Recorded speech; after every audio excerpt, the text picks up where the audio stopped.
Pero kung may sobra, okay lang magdoble kayo.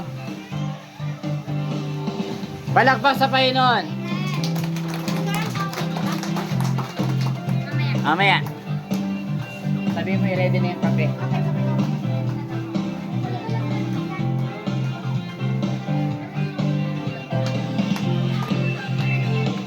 Ang pinakamahal na blessing na dala namin at sila na hindi kayang bili ng pera ay ang aral ng Diyos.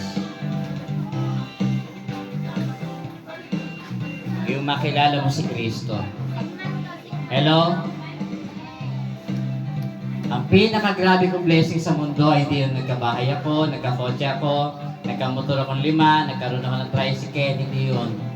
Hindi nagkaroon ako ng asawa may bahay sa subdivision ko.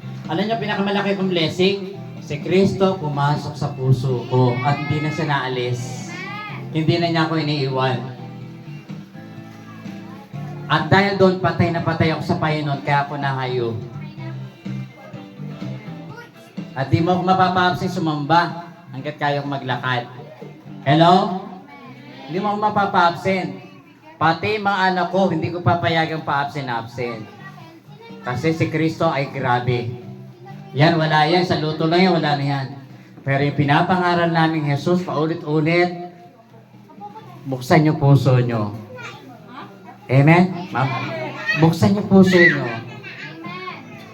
Matitikman yung sinasabi naming babaguhin ka niya.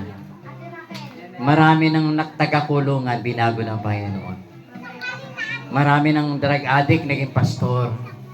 Marami ng mamamatay tao, naging pastor sa kulungan. Maraming mga patapon ng buhay, binago ng Panginoon. Isa po ako doon sa patapon ng buhay. Hello?